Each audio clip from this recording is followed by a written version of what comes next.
going on, guys? Welcome back to another episode of Fit Business. I'm Matt Weik here with Jimmy Mentis. We got another killer show for you guys. Today's topic, what we want to do is we want to talk about, is retail dying? Jimmy, what do you think?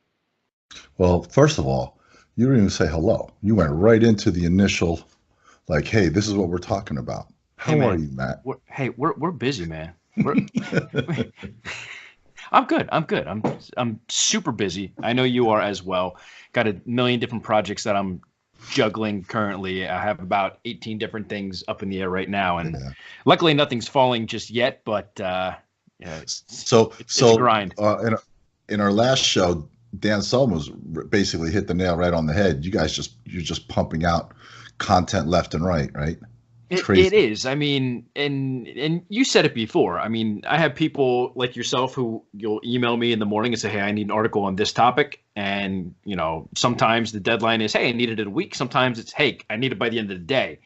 So lately, a lot of, my clients have been like, hey, I just thought of this idea. We're going to have a launch on this new product, and I need an article on, why this ingredient is so great, or why this product differentiates from this product that we have. It's really cool, though. I mean, I get to see a lot of the behind the scenes stuff with different businesses. I mean, obviously with my time at Metrex, I could only see one thing. Right. But now that I have my hand in, 50 plus different supplement companies, it's cool to see this person working on this and that person working on that, and how they're differentiating things and new ingredients that are coming out. And the supplement industry is always changing. There's always something new that's coming out. But, at the end of the day, I love seeing businesses grow and just try and do something to solve a problem in the industry for their consumers. So I think that's really cool. But I mean, You're good at what you do. What I got to do now is, I know how all your other clients say, can I have it at the end of the day, or can I have it next week? I have to stop saying, can I have it in an hour? So I'm working on that. Speaking about writing, and I want to go right into what we're going to talk about today is retail dead, right? Because you were right. You're talking about writing and creating content and stuff like that. When you're writing content now? Yeah. Obviously, is it for print? Is it for POP? Is it for or is it just internet alone? You know what? It's actually all of the above. Like label text content. Absolutely. I put a thing on social media, I don't know, maybe a couple of weeks ago. There's a few print magazines that I'm going to be in June.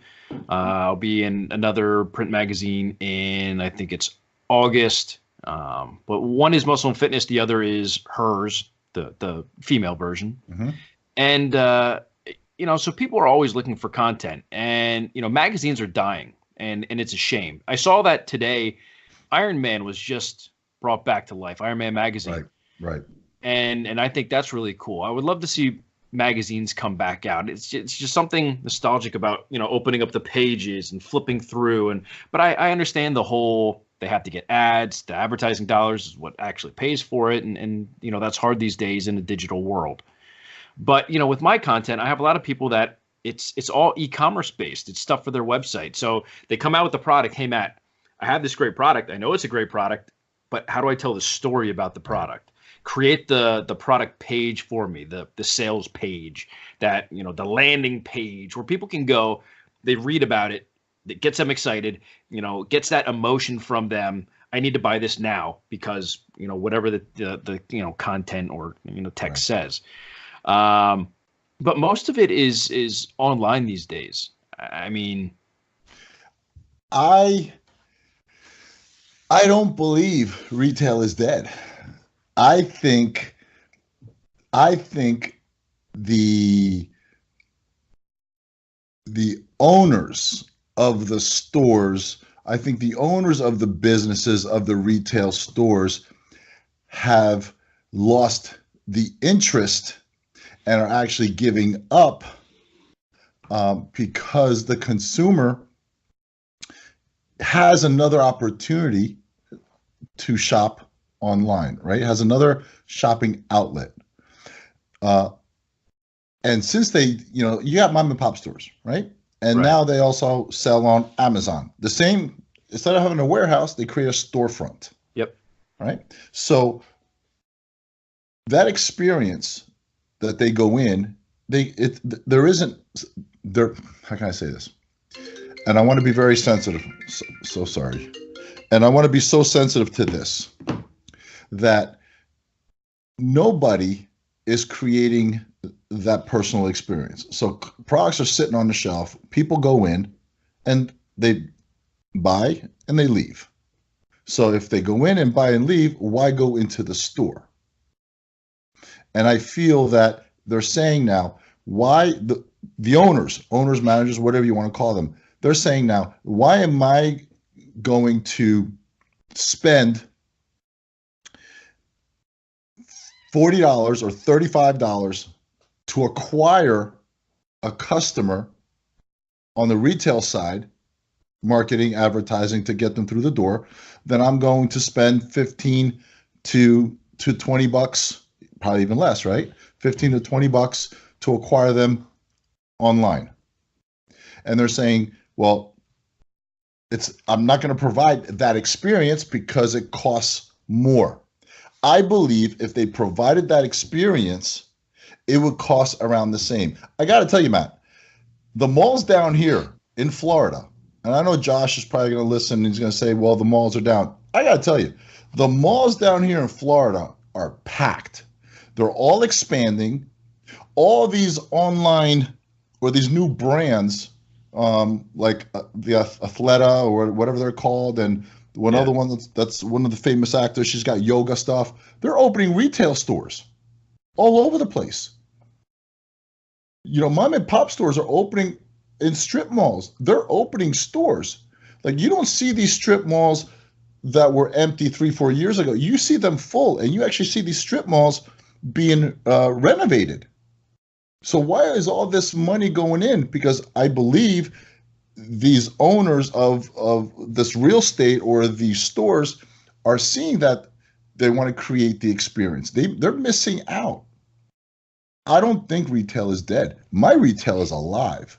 I'm not saying my internet is way, way, way ahead of my retail, but my retail is alive, and it goes up every month. Well, it's funny you say that. I mean, I live in Pennsylvania in Berks County, and retail is that dying. On the map? It might be. It's just a tiny little thing. If you can find me, good luck. But the malls here are absolutely dead. Stores that I thought were doing well are going out of business. And, it's a shame. But I also look at it as, now, I'm on the fence both ways with, is retail dying? Yes and no. To your point of things are booming, I think it comes down to... Can I interrupt you for a second? Yeah. I don't think the word dying is proper. I don't think retail is dying. There's another opportunity for the consumer to purchase elsewhere, a different way. So can it be that it's not as growing as it used to, or sales are down? Yes. Is it dying? I absolutely don't believe retail's dying. I agree. I don't think retail is going to go anywhere. Like, I don't think in the next few years everything is going to be e-commerce based where, mom and pops are going to close up. I think the problem with retail today is they're not creating the experience that they did years ago before, social media, the internet, obviously. I remember back when I was in college, internet was there, but I was going to a mom and pop, local store called Fitness Mania here in Wyomissing, Pennsylvania. Mm-hmm. And they were the most knowledgeable people that I've ever spoken to. I would walk in there and I would grab one product and they would be like, what are you trying to do? And I'd say, I'm trying to do this and that. And you don't want that one. And I knew it was a good seller. Today it's still one of the largest brands in the world. And they would say, no, you want to try this one. Well, why? And they would educate me. They would, help me learn. They would say, what's your nutrition looking like? They would go in depth for every single customer. It wasn't just me. And I mean, these are the type of people that when you leave, they follow you to your car because they're constantly talking and communicating. Wow. And for a while, I was like, man, like I can't get out of this place. Like this dude's talking my head off. But as the years go on, I think to myself, it's that experience that no one is going to get online. Online is I know what I want. I'm going to go there. I'm going to buy it, and it's going to come to my door. Whereas, if you want more of a personalization, and here's the thing with sales, there's really like 5 different ways or reasons why people will buy from anybody. It's either going to be a price, a personalization, a convenience. Correct. It's going to be the quality of it. So I mean, at the end of the day, I think e-commerce is more price driven. Is the quality there? Is the convenience there? Is the personalization there? Yeah, but at the end of the day, retailers have an opportunity to provide a personalized service to everybody who walks through the door if they change their experience. And I'm not saying that the sales clerks, I guess that's what you want to call them today, aren't doing their job, but many of them they're just collecting a paycheck. They really don't care about the brand. They don't care about the industry. It's, hey, I need some money to get gas and put food on my table. But so I'm not going to go above and beyond what I need to do. Right. But that also goes back to the owner of who they Absolutely. hire. If you're hiring someone who really doesn't want to be there and they're collecting a paycheck, then you've hired them wrong. So let me tell you what happened a couple days ago. Tammy went to the Sawgrass Mall. Now this mall is you need an hour and a half to walk through one end to the other. All right, packed. When I say packed, people are parking on the grass across the street. It's just, and they keep expanding. I mean, just keep expanding.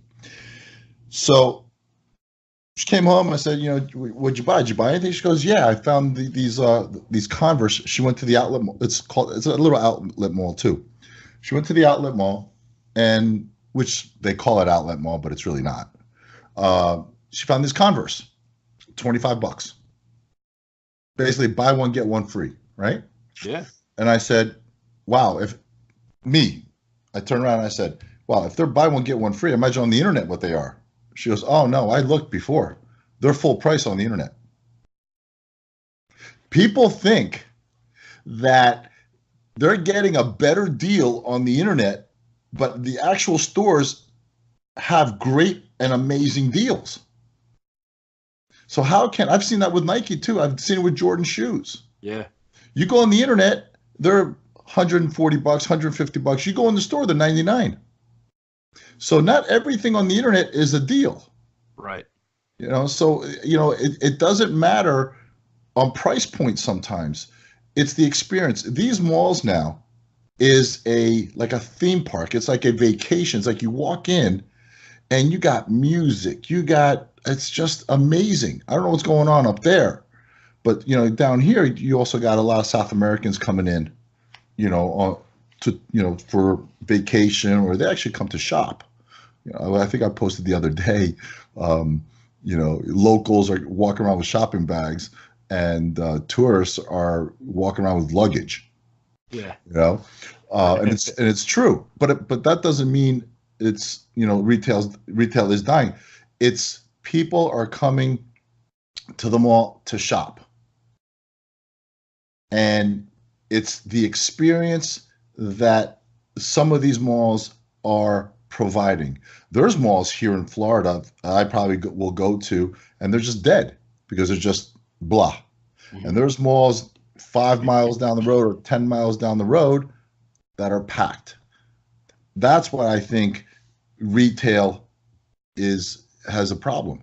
They feel, and they're not fighting it, and they should fight it. People still want to go somewhere.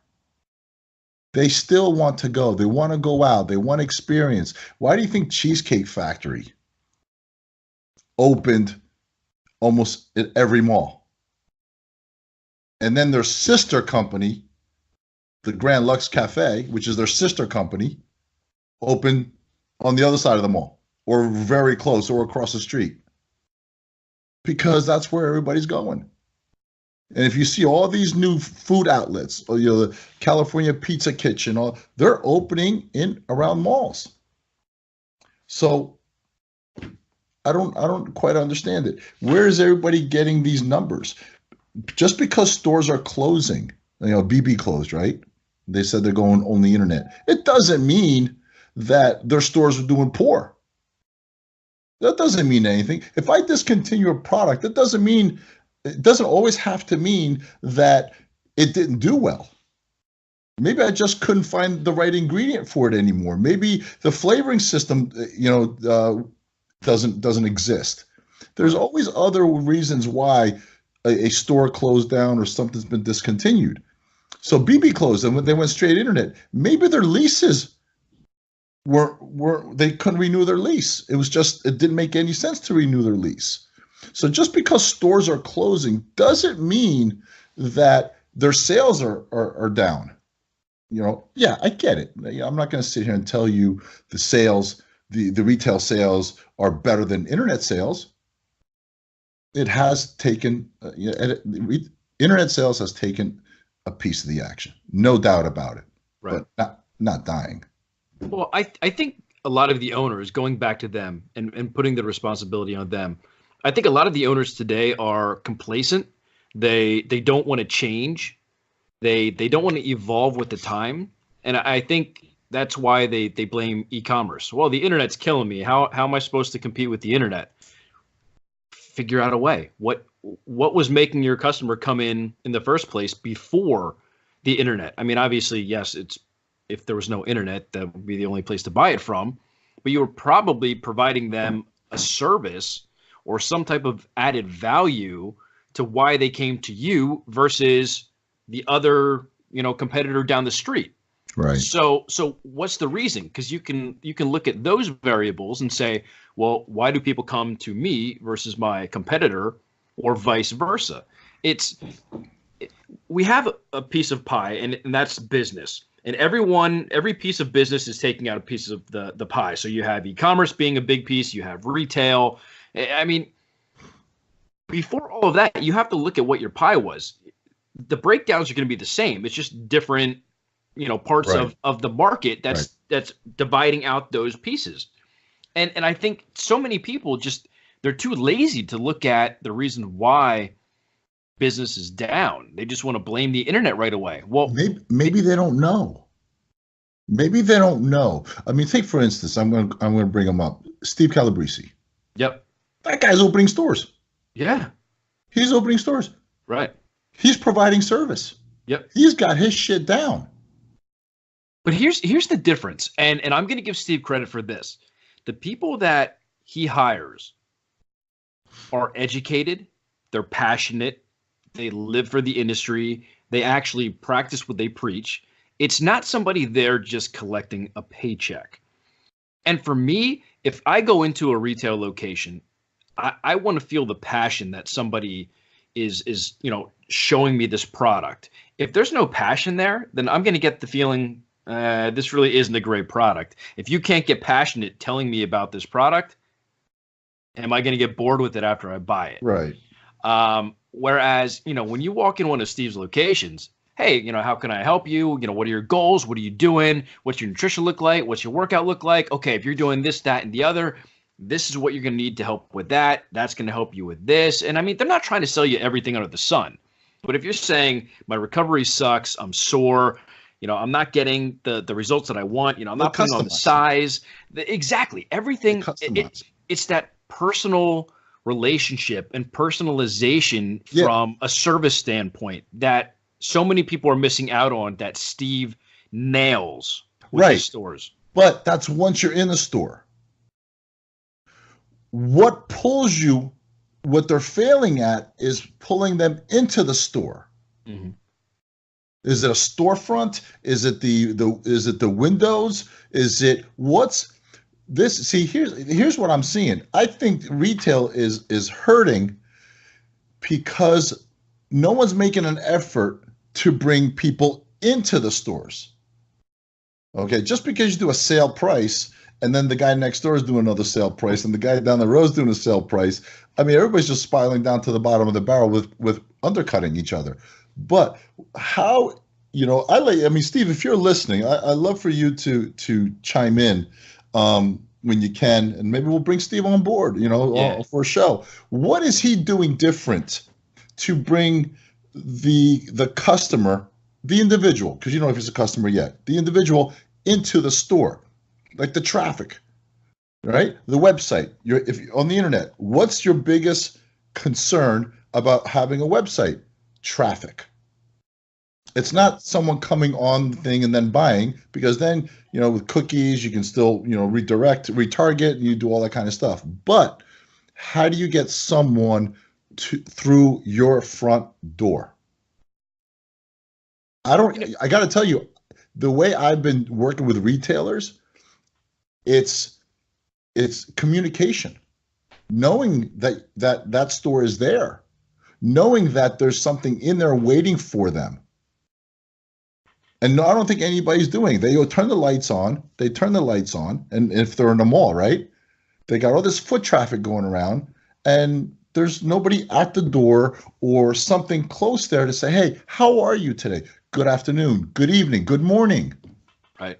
I think you can look at it as the places that are going out of business are usually the places that aren't utilizing social media and the internet. They want to blame the internet. Right. And they think that the internet is killing them, but they don't want to utilize what's out there. So you can use like a restaurant, for example.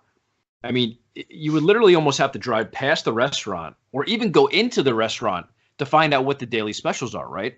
So if you're looking for something, hey, I want to try something new, I don't want to spend a lot, what's, the deal of the day type of mentality. Now you just go to social media.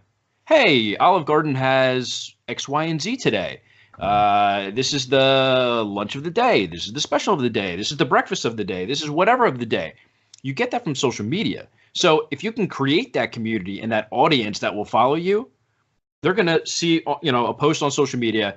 Hey, today's deal of the day, protein 25% off, in-store only. You're creating that demand of, shoot, I need protein. I have to go to this location. It can be just a reminder. Exactly. That's the thing. I mean, people want to complain about social media and, oh my gosh, there's a censorship and they're taking this down and, they have this and now I can't say that. It's a freaking free platform. Like, what are you complaining about? Unless you do ads, it's free. You don't have to pay to market and advertise on their platforms.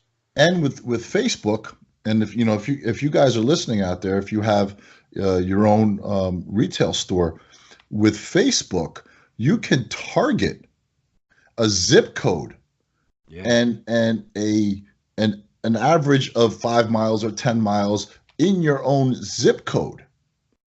So, I mean, I do that I do that for my retailers. I pick my top 10 retailers every month. Obviously, I work with them accordingly, right? And I promote BeautyFit and my other brands to that demographic, right, around that zip code, 5 miles, 10 miles, it depends.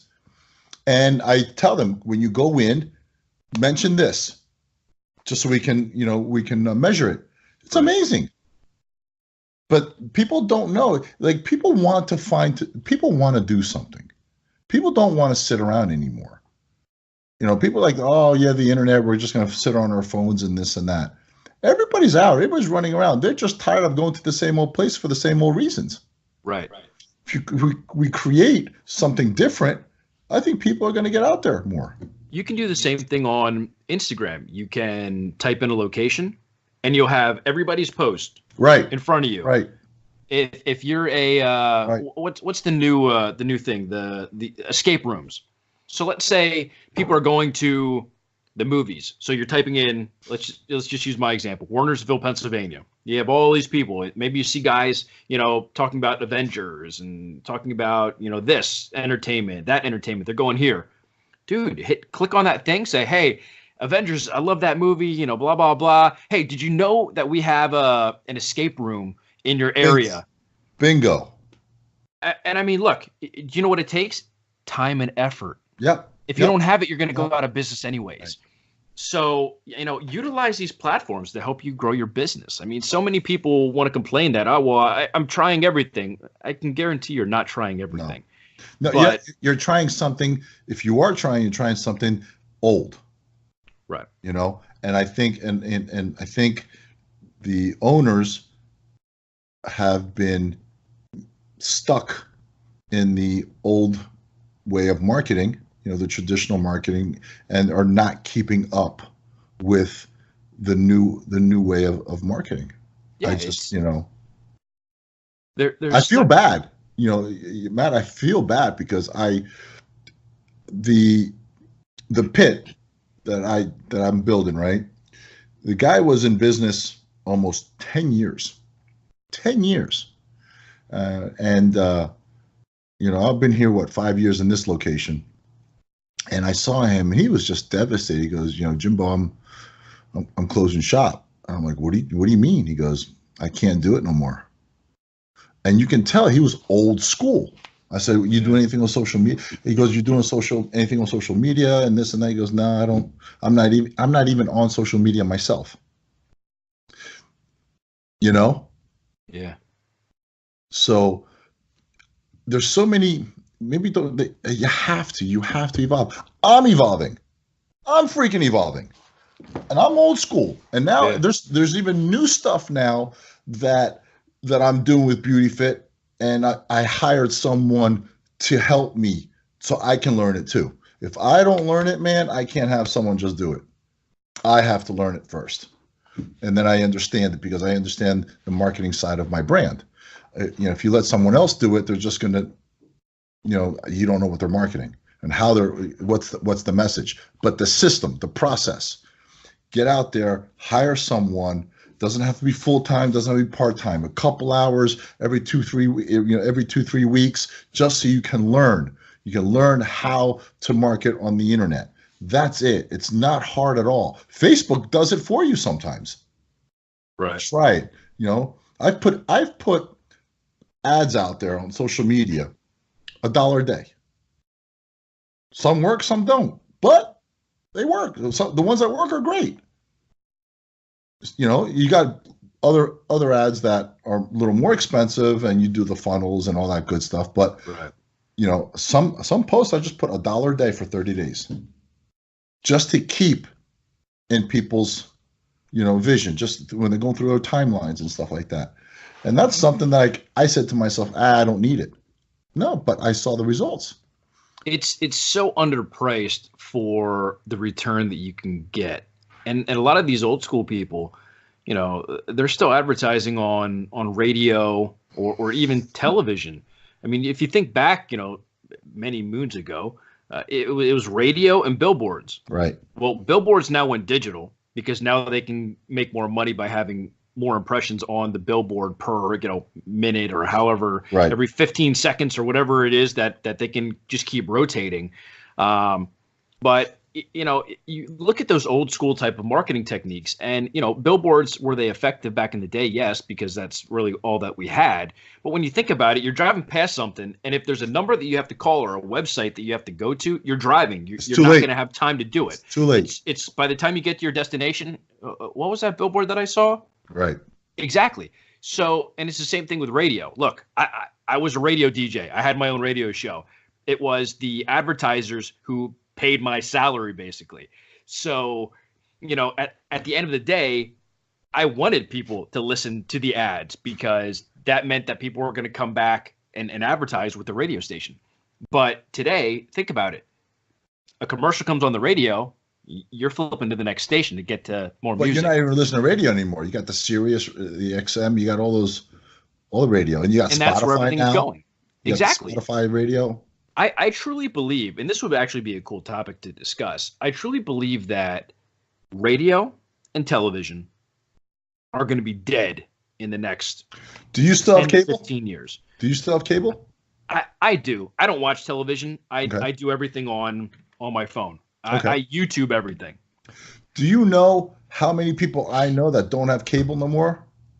It's probably a lot. They're with Hulu or that I have it here because I use it for presentations and stuff. The what's it called? The Apple TV or whatever. Apple TV, yeah. Yeah. I only watch the news when I go home at night. I don't watch anything else because everything and everything on the news I already saw it on Facebook. You don't want to watch the news anyways. It's all just negative. habit. It's just a habit. If you want to get depressed at night, go watch the news. You know what? No matter what. If you didn't get beat up during the day, go watch the damn news at night. Let's just say I'm just glutton for more punishment. Maybe when I see the news, I realize that my life is really not that bad. It's true. You never hear anything good. Now with the NBA playoffs, I'll watch the games, but I don't really watch TV. And I'm paying. Well, I have very high speed internet at home. I mean, the highest, it's a commercial, because sometimes late at night, I'm home and I work and I send documents and stuff like that. But, I pay close to $200 a month on cable. And I'm like, freak, I don't even watch TV. Yeah.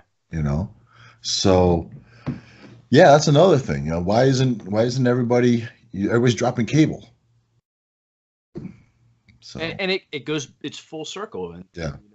It's like Comcast want to complain about YouTube TV and Hulu and all these other, streaming services. They have to figure out how they can get a piece of that. How do they have to evolve? And it's just the whole mentality. It doesn't matter what business it is, whether we're talking about the supplement and fitness industry that we're in, that we're so passionate about, or we're talking about the cable or internet, or think about phone lines, landlines these days. I mean, we still have one because for some reason my wife still wants it. I don't have it.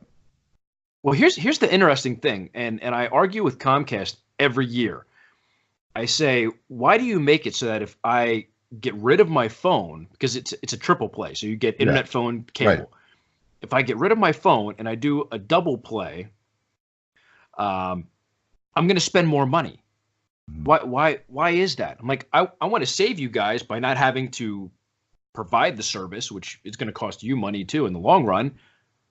I just want to get rid of my phone. Why do I have to spend more? Because now my internet cost, because it's not part of the triple play, my internet cost goes up like $30 a month, and then the cable ends up going up so much that it ends up I break even. I'm like, this is the dumbest thing ever. That makes sense.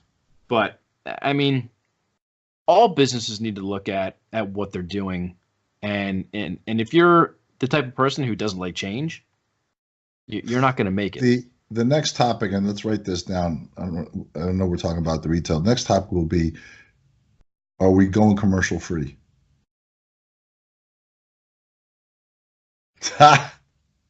Man, I could start. Stop. Yeah. Stop. Leave it for next time. Let's sign off. Yeah, we'll have to keep that for next time. We could run this for another 30 minutes. But guys, what do you think? What are you guys seeing? Obviously my location, Jimmy's location, drastically different. Places up here, they're dying. Down there, they're doing great. They're growing.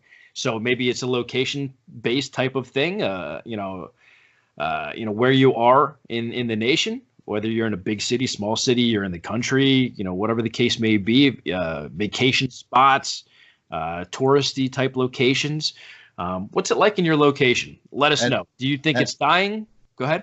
And if you're a retailer, an owner, manager, you run the store, hit us up. Comment below. What are you doing? What are you doing to increase the traffic in your store? I'd like to know. Yeah, absolutely. And if you guys haven't subscribed already, down below, click subscribe. It lets everybody know that, not only do you support us, but it lets YouTube know that you find our information valuable. If this is a podcast that you're listening to, which we're now on iTunes, as of today, for some reason, you're not able to search to find us. I don't know why. It said it was supposed to be like a 2-day window. It's now been like 4 days. I don't know what's going on. But we're going to post the links. That way you have them. Yeah, they're hating on us. Yeah. But we appreciate all the feedback that you guys give. Follow us over on our Facebook group. We're trying to get everybody involved. I posted something the other night, and some people already started doing it. And it's something that I want more people to do is, we're letting you guys voice and get up on your soapbox and talk about what you do for a living, because we have such a vast network on our Facebook group that, we have doctors, we have business owners, we have, store owners, entrepreneurs, everything. And it's cool just to network with people and say, hey, what's your opinion on this or that or whatever? And all of these people different, get to chime in with their opinion and their thoughts, their professional opinion.